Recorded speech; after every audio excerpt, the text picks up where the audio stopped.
Warmer weather is hanging around and summer is right around the corner. Many people will be bringing their boats out on the waters.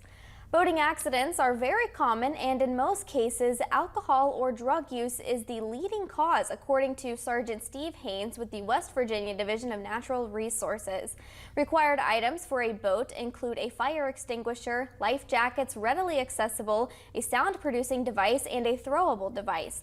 Children 13 and under must wear a life jacket at all times on the boat, whereas anyone older than 13 must have one in good condition and accessible to them if needed.